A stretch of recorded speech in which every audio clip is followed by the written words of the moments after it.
Jangan jadi entrepreneur kalau lo nggak siap. Kenapa? Well, gua jelasin ya.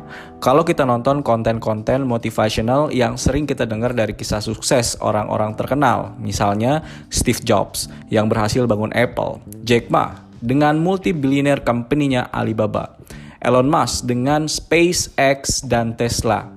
Atau kalau di Indonesia itu ada Khairul Tanjung si anak singkong dengan City Corps, atau Raffi Ahmad dengan Gurita Rans Entertainment yang bahkan udah punya banyak banget anak perusahaan dari fashion, food and beverage, klub bola sampai perusahaan investasi. Kisah hidup dan ambisi mereka dalam menciptakan hal yang kecil jadi besar membuat beberapa kita juga punya semangat yang sama dan jadi mikir, wah gue banget nih, kayaknya gue pengen jadi mereka. Oke, dan gue siap dengan segala konsekuensinya. Nah, ini yang jadi persoalan. Lo siap nggak dengan segala konsekuensi yang bakal lo terima saat lo berproses jadi seorang entrepreneur? Karena jadi entrepreneur itu prosesnya seumur hidup, penuh perjuangan, penuh keringat, penuh air mata, hingga penuh darah. Well, konsekuensi. Nah, itu yang akan gue bahas. Dalam istilah ekonomi dikenal dengan nama trade-off. Trade-off adalah situasi di mana seseorang harus membuat keputusan terhadap dua hal atau lebih yang mengorbankan kehilangan suatu aspek dengan alasan tertentu untuk memperoleh aspek lain dengan kualitas yang berbeda sebagai pilihan yang diambil. Jadi misalkan kalau lo dihadapkan pada dua pilihan, lo butuh makan nih. Tentu lo bisa beli makan pakai uang, maka uang itu adalah trade-off-nya. Atau kalau lo nggak punya uang, lo bisa makan dengan menanam sayur misalnya. Nah, tenaga dan waktu itu bisa jadi trade-off yang harus lo korbankan untuk bisa makan tentunya. Well, balik lagi ke entrepreneur. Jadi ketika lo mau membangun sebuah startup, pasti ada hal yang harus kalian korbankan. Entah itu waktu, kehidupan sosial, uang, tenaga, dan bisa jadi kehidupan asmara lo.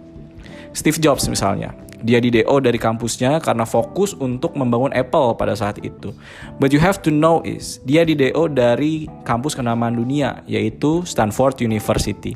Jadi jangan disamain ya levelnya sama kita, jauh lah level pendidikannya. Jangan sampai harus mengorbankan pendidikan sebagai trade-off selama orang tua kalian masih berjuang buat nyekolahin biar pinter.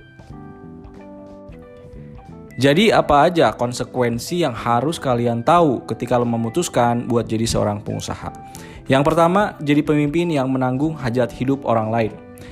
Jadi saat memimpin perusahaan, bukan hanya keluarga kamu yang jadi prioritas untuk dihidupi, tapi juga para karyawan dan bahkan keluarganya yang harus lo cukupkan kehidupannya. Dan itu butuh perjuangan, bro. Nomor 2, tidak berada di zona nyaman. Kata siapa untuk bisa jadi orang sukses itu melalui dengan kenyamanan. Kalau lo mikir kayak gitu, mendingan lo mundur deh jadi pengusaha. Yang ketiga, bersahabat dengan kegagalan. Menurut Direktur Medco Energi nih ya, salah satu perusahaan oil and gas terbesar di Indonesia, paling nggak ada 1 dari 10 bisnis yang bisa berkembang sampai besar. Jadi 9 usahanya gagal. But it's okay selama ada 1 yang jadi paling nggak ya. Yang keempat, ada waktu yang harus lo korbankan. Membangun bisnis sendiri membutuhkan banyak waktu, kerja keras, serta dedikasi yang ada di dalamnya. Bisa jadi waktu kalian bersama keluarga atau bahkan me time gitu ya. Kadang harus kita korbankan, entah itu ketemu klien lah, kerjaan yang belum beres lah, dan hal lain-lainnya. Yang kelima, ada drama karyawan yang kadang lo harus pikirin. Dimanapun itu, kadangkala suka ada aja kan drama dalam organisasi, entah itu di keluarga, di kelas, di kantor, dan lain-lain. Entah karyawan lo yang ngomongin dari belakang, atau bahkan antar karyawan yang saling berantem. Lo harus bisa menyelesaikannya sebelum itu jadi bom waktu yang lebih besar ke depannya. Dan yang keenam, kalian harus mikirin terus cash flow, strategi bisnis, kondisi ekonomi, dan hal-hal manajemen lainnya. Ini yang harus lo kuasai dari segi keilmuan di manajemen perusahaan, biar lo gak keteteran ngurus perusahaan yang semakin besar. Nah, ini sebenarnya di Ahmad Academy akan ada bahasannya sendiri yang akan kita bahas secara mendetail, biar kita bisa belajar dengan tepat dari ahlinya. Jadi jangan lupa subscribe dan oke, cukup orasi gue ya. Well, jadi kesimpulannya menjadi seorang pengusaha itu adalah pekerjaan yang punya resiko besar dan mungkin ya cukup berat ya. Jangan lo anggap bahwa jadi pengusaha itu enak. nyaman tinggal kipas-kipas duit. No, itu nggak selamanya benar ya, kecuali kalau lo anak triliuner lah paling enggak. Karena kalau lo salah perhitungan aja, bisa jadi aset, waktu, dan tenaga kalian yang udah kalian keluarkan itu bisa hilang begitu aja. Jadi pengusaha itu rentan depresi loh kalau kalian gak kuat, karena banyak beban yang harus lo tanggung. Nah, itu tadi beberapa konsekuensi di balik perjalanan jadi seorang pengusaha yang sukses. Lalu apa dong sisi lainnya, sisi positifnya? Lo bisa melatih kepemimpinan yang pertama. Yang kedua, lo bisa mengasah skill manajemen dalam mengelola organisasi, keuangan, dan hal lain. Yang ketiga, lo bebas ngatur waktu sesuka kalian. Yang keempat, pemasukan lo bisa eksponensial, melesat jauh dibanding kalau lo kerja sama orang yang mungkin stagnan-stagnan aja dalam beberapa tahun ya. Yang kelima, lo bisa jadi lebih wise dalam hidup. Nah, ini penting nih.